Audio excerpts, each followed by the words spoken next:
Behind the Shades.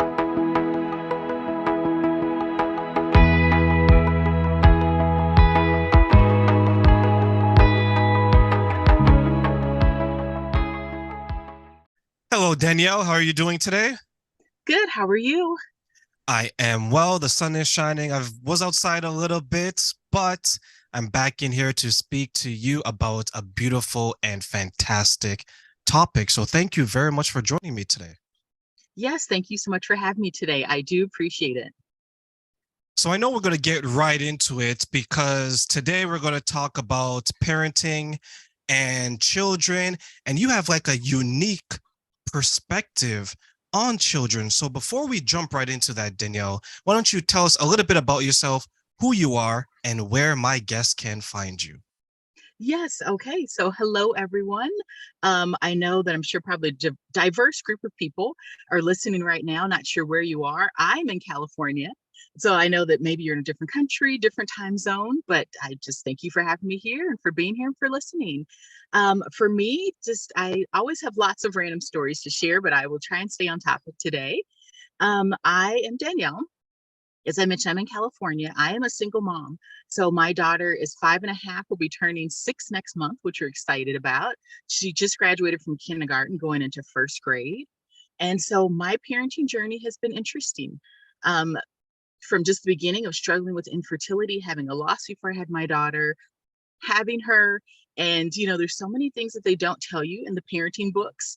And so I'm just like, okay, parenting books are great, but there's just so many things that they might not always prepare you for. So, whether it's a recent loss of my daughter's, her beta fish, Chloe, and trying to figure out how to navigate that conversation. Just had some not so good health related news for my daughter. So, in the last month, finding out that she was recently diagnosed with epilepsy and trying to figure out how to navigate that. How do I wrap my head around it? And since she's only 5, what do I tell her? And so, just different things like that. And then also, we just finished our first year of homeschooling. And I'm like, I don't know a lot of people that kind of look like me. For those that don't know or can't see me, I'm African American. And so my daughter's actually biracial. So she's half Sri Lankan and half African American. So there are no Barbie dolls that look like her. It's very kind of an interesting combination. And so there's really no one to reference or refer to. And so they try and instill just like her self-esteem and, happy things and help her to be kind and navigate the world and teach her things. It's just a daily journey, but it's exciting journey overall. So that's just a little bit about me, a little bit about my background.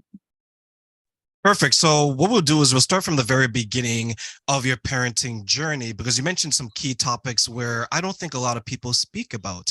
And one of those was infertility.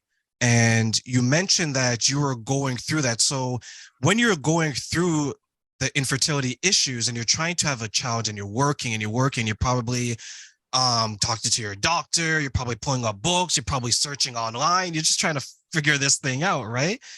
What was your state of mind as you were going through that journey where you're trying to have a kid, but it's a little bit more difficult than the average person?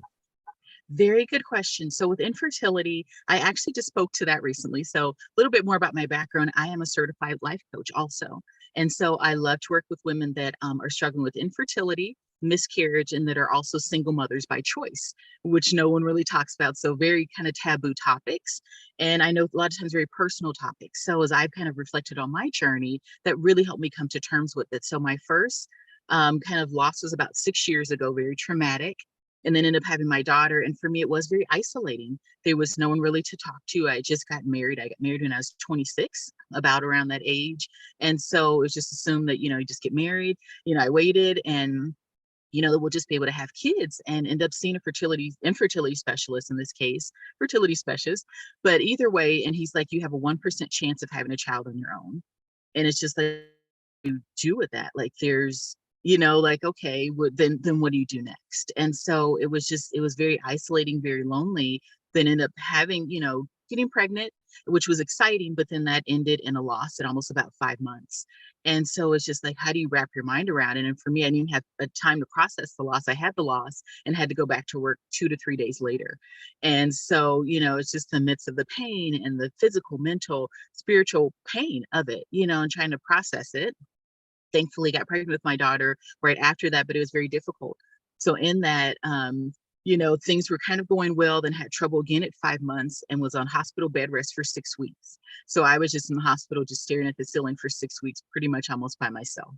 With my husband at the time had to work. And so it's just me watching Harry Potter over and over again. So I've finished the series a couple times over and then having her and, her being in the NICU. And then I'm like, okay, and I'm like, okay, well, I've overcome infertility, thinking, okay, I had my daughter and then trying again and struggling with it. And I actually had a recent loss. It was 1 year ago so as of like June the 8th, it was about 1 year anniversary of that second loss and dealing with that. And so just at this time, it's like, okay, what do you do? So kind of going back to your question, is something that's very isolating.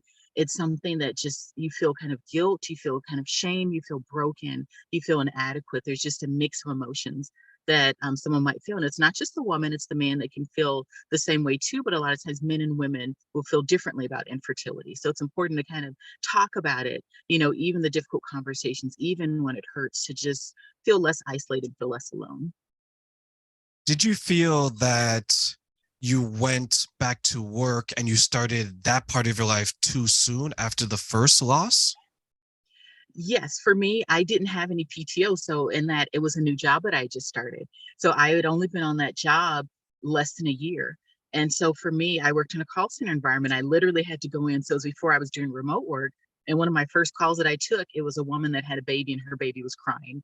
And so I just broke down crying on the phone. And thankfully, my supervisor was understanding, but I didn't have any leave. I couldn't take time off because I had already missed time off for the first miscarriage. And so, in the midst of everything, no one told me, all that comes into play after you have the miscarriage. And so I just had to go back to work.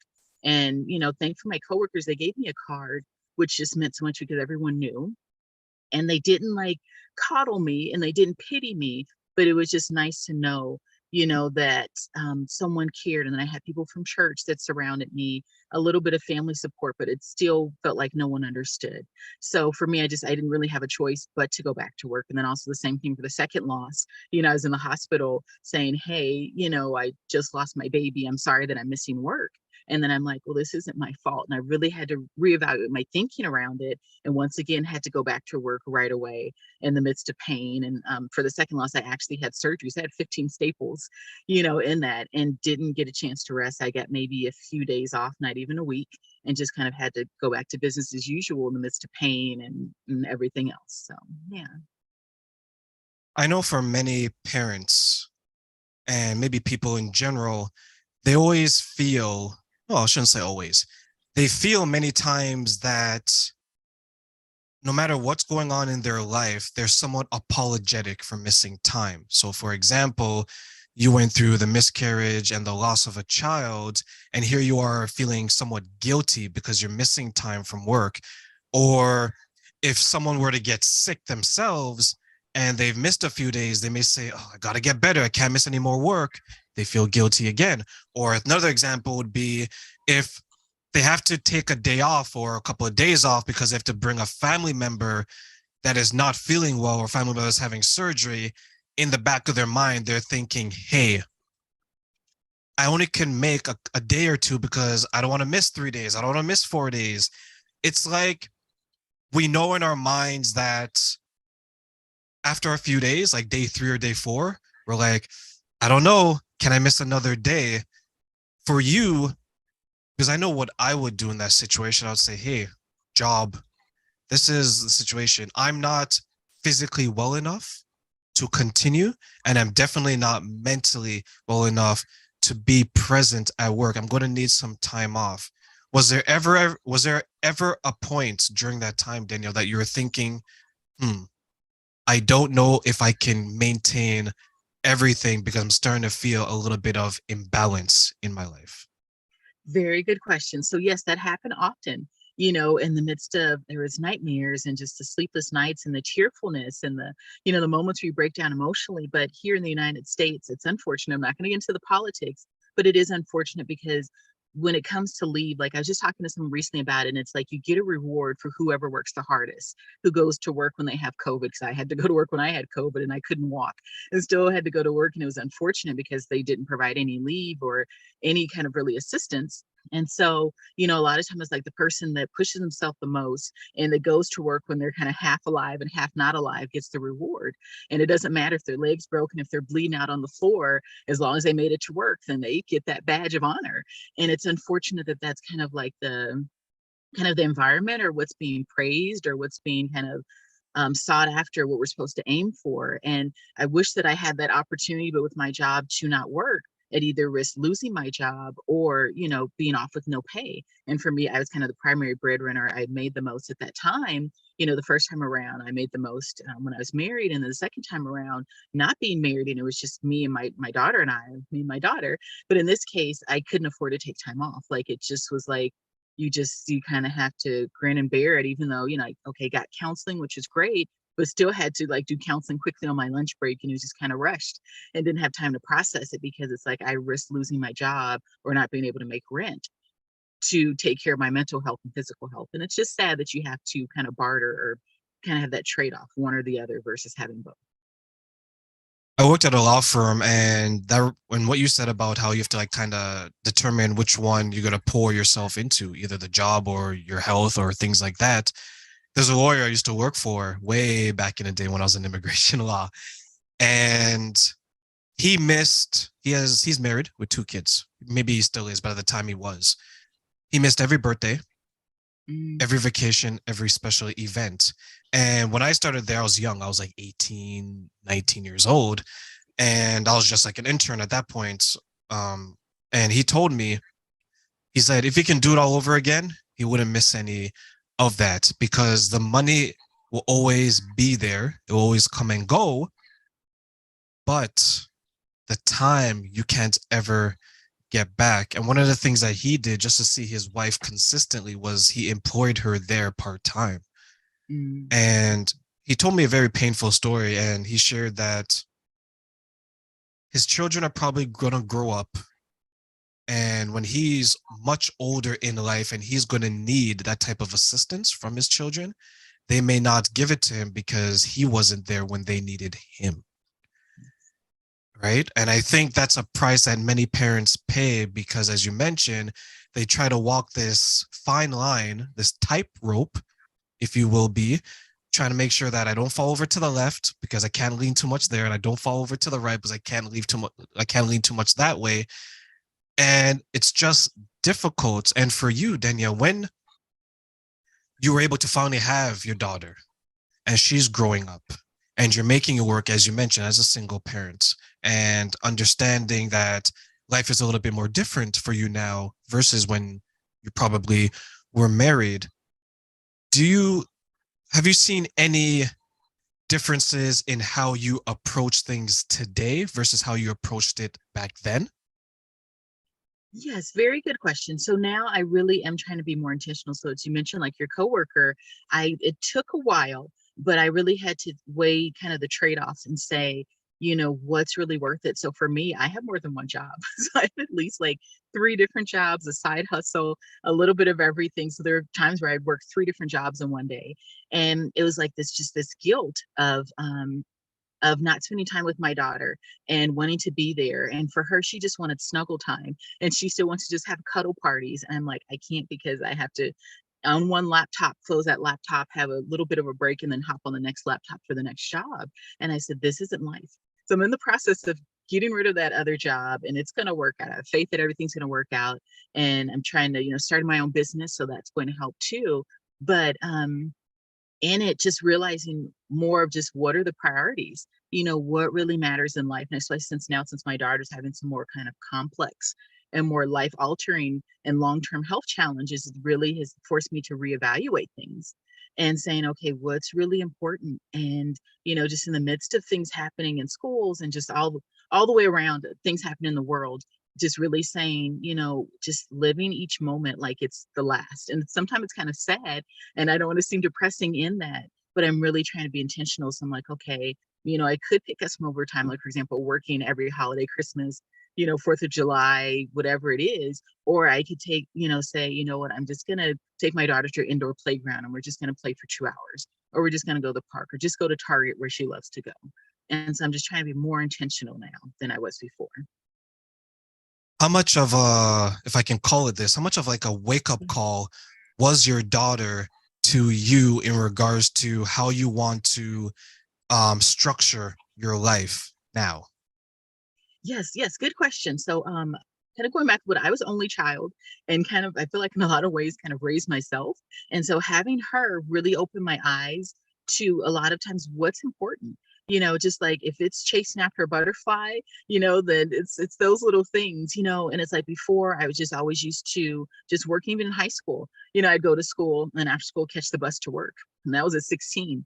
And that was just my life, is what I was used to. And then having her in my life, I'm like, it's just been a huge blessing. It's been life changing, but it's really helped me rearrange my priorities. And like I said, what's important, what's maybe not as important, and what's something that's just doesn't matter really at all. And so it's really just helped me to reevaluate, my priorities and really saying, okay, let's just kind of live in the moment. Like, if it's taking a vacation or my daughter wants to stay in a hotel. And I'm like, well, we live right here. So I would need to stay in a hotel. But I'm like, okay, maybe we'll just get a hotel for one night because she just loves that environment and it's nice to get away. So it's just like really saying, okay, what can I do to make her life better? And also, how can I make it better than my life? I remember kind of my upbringing when I was a kid and just not having a lot due to a variety of reasons. But now saying, okay, we're on a budget. Sometimes things are a struggle. Thankfully, things are getting better, but saying, but what can we do to just have a little bit more fun versus, okay, work, work, work, budget, budget, budget. What can we do to just enjoy life versus just kind of going through life and surviving? How can we thrive and actually enjoy life a little bit more? It reminds me of that saying where someone will say that you have to live your life. And as simple as that is, because we can save, save, save.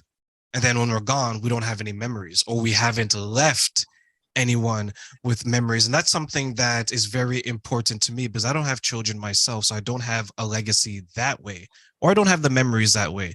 But if I can build, let's say, memories with you, memories with other people that I've interviewed, or memories with people around me, that is very, very much important. So when you're spending this time, Danielle, with your child and you're making sure that her childhood is different and an improvement maybe on your childhood, how important is that to you? Yes, good question. I want, like you say, that's a good point you bring up, leaving her a legacy and really wanting her to just have something better. I don't want to leave her a legacy of debt because I feel like that happens a lot of times, just like in my family. And I've seen it sometimes culturally where it's just, okay, they get left with the debt and they get left with, not having a lot and struggling. But I do want to leave her not with just a legacy financially, but a legacy of just friendships and relationships and kind of, I told her, I'm like, she's going to change the world someday. I tell her that all the time. So I want to instill that in her. I want her to grow up and be strong and brave and change lives in a good way and different things. So it's like, I'm really trying to give her what I didn't have. So, and as I mentioned a little bit, homeschooling her, making that difference. And I know that everyone can do it.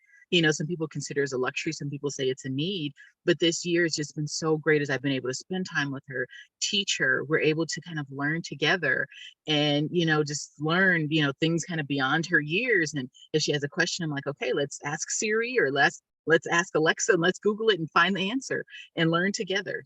So I feel like I'm trying to give her more, but then still have her be a kid because I feel like I had to grow up really early. So I'm like, okay, you're 5, still just worry about things that 5-year-olds have to think about. Don't think about, she's just funny because she's like, well, mom, my followers do this and this is how you get followers and this is how you watch TikTok. And I'm like, what is a TikTok? And so she knows all these things. Of course, I don't let her, watch TikTok regularly for those that got a little alarmed. I realize she's only 5, but I still want her to be a kid while she can in the midst of a world where you kind of microwave generation, we kind of have to grow up in 30 seconds or less. So yeah, I'm trying, taking it one day at a time. I'm glad you're able to separate that because I know many parents who feel like they grew up too fast. Sometimes they don't allow their children to have that childhood and to, in essence, be a child. I know I experienced that. Sounds like you experienced that. There's probably many others who grew up so quickly. If you were to ask them, okay, tell me something about your childhood, they would actually have to take a moment and be like, Yeah. I don't know. Like I didn't have the toys. I didn't have this. I didn't have that. You were so responsible that you didn't get the chance to run around in your neighborhood, fall down, bruise your knee, and cry. Yeah. Right? It was more so, okay, I got to make sure that this gets cleaned, this gets taken out, things of that nature. Um, but one thing I like to mention as well is some of that stuff that you experienced made you who you are today, made you strong, right? And made you a believer in what you can do. How do you, for the parents out there who are trying to balance the the good and the bad of their childhood, what's maybe one of the ways that you are able to do that with your child to help other parents as well? Yes, very good question. So I know, as I mentioned a little bit before, I know counseling. It's been life changing for me, and just looking for people that are positive examples of kind of what your parents weren't, or maybe what your parents are, or someone that's a parent that you want to be. So not saying we want to envy them, not saying that we want to be exactly like someone, or just kind of look at someone, your neighbor, your best friend, your sister, someone else, your coworker, and say, okay, why should be like that, and beat up on yourself. No, you really have to have grace on yourself. But in the same time, kind of surround yourself with people that are kind of doing maybe what you want to do. As I mentioned, there's parenting books, there's a lot of different parenting styles, but I really realize that you really have to kind of play it by ear with the child that you have in front of you. Because, like, I know, like I said, my child is sometimes all over the place, and she's active and she wants to do this and she has a million and one questions, and she doesn't exactly fit in this box. And so even in preschool, I remember the preschool teacher saying, oh, well, it's like, the preschool teacher wanted the kids to sit down and have quiet time for an hour and just work on their work. Well, my kid couldn't do that. And, even when I tried to force her to do it in a way, I felt so bad. I'm like, that's just not her style. She's, loves art and loves drawing things, very creative in that way. So she doesn't just learn by sitting there with a pencil and a paper, different things. But I think a lot of times people just need to really look at kind of their past. For me, it's been a process of forgiving my parents, reading books about kind of healing and working on that self-help portion, speaking to counselors about things that happened that shouldn't have happened, things that did happen when I was a kid. And it's like, okay, it did happen. How do I move past it? It's not that it still impacts every area of my life. And then just also, kind of those toxic relationships sometimes with my parents, like even with my dad, saying, okay, toxic relationship, he doesn't seem like he wants to heal it. I've done my part. And just kind of stepping back and say, okay, I'll send you a Father's Day card, but I'm not going to let you bring my life down anymore and bring me down mentally, bring my daughter down mentally. So it's just like making those choices, saying, okay, I'm ready to heal, taking the steps to heal, but then being gracious on yourself. And at the same time, trying to do better and be better than what your parents were. So, like when I was a kind of teenager, early 20s, seeing a couple, and I'm like, wow, they put their children to bed together. Like they were husband and wife, and they worked as a team. And they would sit and read their child a story as their child went to bed. And I never saw that because I had no one to read me bedtime stories. I never saw my parents together. I didn't see them display love, like signs of affection or love. It was just not so good and not so healthy. And so in that, I said, okay, well, that's something different. So I spent time with him, and I said, well, what can I do differently, or how can I be a better parent? And I kind of soaked up all that I could for free, for them, and just saw other people and wanted to emulate what they did, but then still realized that my child is not exactly like their kids. My household is very different than their household.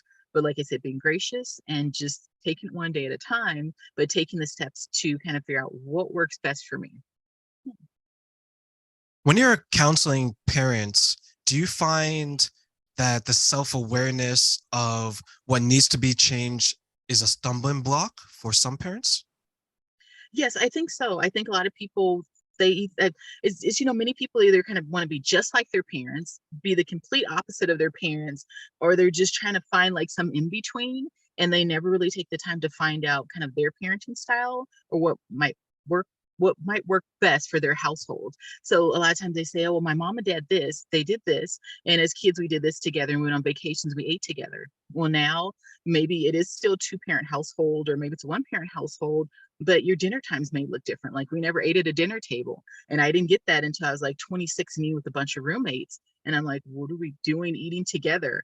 And even my mom now, she's like, oh, we need to sit at the dinner table and eat with your daughter and have meals together. We'll go out to restaurants, and eat together, but we don't have family meals. We just eat at different times, because she eats at one time, I eat at a different time. So realizing that what my parents had or what they did is going to look very different than today what I do, that's okay. So I think it's really is coming to terms with, kind of, what your parents instilled in you, what maybe you want to keep, but maybe what you don't want to keep, but then still creating new traditions and new memories and doing kind of what fits for your family, because there's no such thing as like a cookie cutter where, each, star shape or heart shape or box shape is going to look the same for everyone. Your star shaped cookie cutter might look different than someone else's star shaped cookie cutter, so just realizing that and saying, okay, I'm going to be different than my parents, and that's okay. Or maybe I'm going to be similar, same parenting style, but just kind of taking the lead from your kids, but then also maybe saying, let's do something innovative. Let's do something out of the box. Let's do something different, but let's not try and kind of repeat what everyone else is doing from 10, 20, 30 years ago either. I'm glad that you help new parents break that kind of what some people call generational trauma, or the issues that was brought into their lives, because many times, and you probably see this, is the issues from the childhood will eventually grow into issues into their parenthood, and definitely in their adulthood, as they try to navigate their own lives, they may not be consciously aware of what they're actually doing, because to them it's the norm. Okay, my mom was emotionally abusive, so I'm going to be emotionally abusive. My Yes. dad was not, he was present, but he wasn't active in my life. I may not be an active parent, right? Because that's what we see. And this goes a little bit outside of like the drinking and the physical abuse, because then we start to date the type of people we grew up with, right? Yes. So for the new parents out there who are trying to navigate and figure it out, Danielle, who may come to you and say, you know what, Danielle, I hated my childhood. It was something that I don't wish on anyone, but I see myself repeating some of the things I don't like. What are maybe some tips that you can help them with to make sure that they're becoming the parent that they want to be, and not necessarily the parent that they've always grew up with? That's a really good question. That's a very important question. So I'm glad that you touched on that. Actually, I remember seeing a question from someone recently, and kind of speaking to it, but they were saying that they're like, well, my parents were horrible. I'm afraid to even become a parent. And I feel like a lot of people are willing to go that extreme. They're like, well, my parents are so bad that I would just mess up my own kids. So I shouldn't even have kids. And I'm like, no, don't deprive yourself of that. If that's your dream, if that's what's in your heart, don't let your past stop you. You can say, okay, like for example, with abuse, I know that when I was a child, there was abuse. When I was married, there was abuse. And then one of my recent long-term relationships was abusive. And so knowing that I have that pattern that even goes into adulthood, I'm like, okay, it's there, it's present. And so with that, I'm like, okay, sometimes physical touch or kind of that intimacy portion, or just even hugs sometimes, or just, it depends on the person, depends on the day, is a lot. But like with my daughter, she loves hugs, and kind of a girly girl at sometimes, and she loves just cuddling and snuggling. And sometimes I'm like, the touch, because of what happened in the past, but at the same time I'm like, this touch that she's giving me, this hug, is different, and she needs affection just like a plant to grow, and realizing, okay, that's something I need to work on when it comes to touch, or kind of being emotionally available, or just whatever it might be, and saying, okay, I know what's happened in my past. I know it's like going to be with me forever, but I can take steps to kind of lessen the impact of it over time. So whether it's forgiving that person that wronged me, whether it's getting that help that I need, whether it's joining a support group, whether it's just watching a YouTube video, whatever it might be, or just giving my daughter a hug and just embracing it, even sometimes when I'm like, it's a lot, or it's too much, or it's just too much, it's overwhelming. I'm also an introvert too. My daughter's a social butterfly, and I'm like, okay, she's talking. After the fifth hour of her talking and questions, I'm like, okay, let's play this game where we're just, for a moment, we're just silent for 30 seconds. Let's just play the quiet game, but realizing that, saying, okay, let's get out of my comfort zone, because it's for her. I want her to still love hugs. I don't want her to be emotionally closed off like I am sometimes, or whatever it might be. Just really saying, okay, I want to do better. I just have to try. I have to put in the effort. So for the new parents, I don't want to seem harsh or anything like that. Or I'm not saying, oh, just get over it, because I'm like, that doesn't help either. But really looking at place in your life, and children will remind you of that, areas where maybe you felt neglected, maybe you felt like you did something and it was never enough, or you never got your parents' approval. or you just didn't get as much attention as you wanted or recognition as you wanted. And you'll see that, when you with your kids and they get an award, or they have a celebration, or they come home and someone bullied them, and try and pull from your experiences and say, okay, well, I know what my parents didn't do when I brought this to them when I was bullied, and they just laughed at me, or they just kind of went along with what the bully was saying. But say, my parents hurt me when they did that. So now, since my child is coming to me and they were bullied, I want to do something different. I want to actually sit down with them, maybe say, we'll have a dinner once a week and check in for 30 minutes and say, hey, how was your day? Or how did things go with this bully? Or, hey, do I need to go up to the school and handle this? So really looking at it and saying, okay, I know it was done before, but what can I do completely different? And just kind of being intentional and taking the time and the effort to be different and do something different. And I think the parents need to take a position of that it bothers my child, so therefore it should bother me, versus this is something that wouldn't bother me. So why is my child making a big deal about it, right? Mm-hmm. Yep.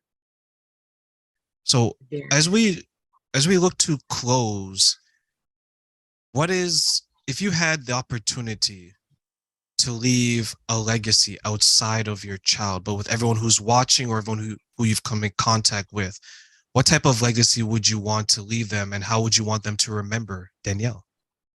That's such a good one. I'm like, wasn't prepared for that one. Yes, I want to be able to touch lives. Like, I love to encourage people and just love on people and let them know that they're seen, because I feel like that was a lot of what I struggle with, like never feeling seen. Like, now I'm at a point where I'm just starting to find my voice, but I'm almost 40. And I'm like, oh, if I'd only found it sooner, but I just always felt overlooked, always felt used, always felt whatever it might be. But the legacy I want to leave is for people to know that, even if you're not recognized at work, even if family, kind of makes you feel less than, even if you just kind of feel used, like people just kind of come into your life to be these energy vampires and just kind of take from you, just I want people to know that you're seen and that you're important and that your life matters. No matter what anyone says, for all the people that say that you can't, try and find people that say that you can, and that's something I'm working on now, just trying to surround myself with people that are encouraging and that bring life and that give life and that are where I want to be someday. And so for me, it's just like realizing I get that things happen in your past. Like I said, I'm a child of divorce, went through divorce myself, gone through abuse, gone through neglect, gone through traumatic things, throughout the decades. But in that, just saying, okay, I know what happened before, but what do I want my life to be looking forward? What do I want it to look like? What's the life that I want to have? I get that these things are holding me back. I get that, I had a, life altering event where I almost didn't make it and didn't survive. But now, since I did survive, what do I want to do now? I know what my parents said. I know what my ex-husband said, saying, oh, you're just going to fall on your face. You're never going to succeed. But, but now what can I do to kind of get beyond that? So for me, I'm trying to leave a legacy. I'm trying to speak to people, encourage people, especially people that feel kind of embarrassed, ashamed, feel like, oh, I shouldn't feel this way, or I can't talk about this, or I just have my journal to talk to, or my coworkers wouldn't understand, or, my best friend wouldn't understand, but just really creating that safe space and that time and just opportunity for people to be heard. Because a lot of times I learned like a couple years ago that there's some people that get up and they go to work, and whether they even live with family or they're by themselves, and no one says anything to them, they don't hear an I love you or nothing, they go their job, they don't feel appreciated, and they just kind of get, okay, you didn't do this well enough, you didn't do this quick enough, you're not meeting your numbers, so they have that. And then you come home and you don't get appreciated, and sometimes someone just needs to hear, hey, I love you, or hey, you did a good job today, or hey, you're doing well, or hey, I'm glad you're great, you're a part of this, I'm glad you're on our team, or hey, you bring value to that team. So I want people to, kind of get that encouragement that they might not usually get in their day-to-day life. So that's kind of the legacy that I want people to get and to have, to just know that their lives matter, that them being here matters, that the air that they breathe matters. They're not just taking up space. They're not just another number, but their life has meaning and purpose and value. And it's just finding that calling and purpose and value and really living that out. And just because you went through a divorce, just because you're a child of divorce, just because you were abused, just because you got passed over for that job all 6 times that you applied, that you still have worth, and that you still mean something, and that you can still make an impact no matter what anyone says or what your circumstances say. You can still make a difference. So that's what I want people to know.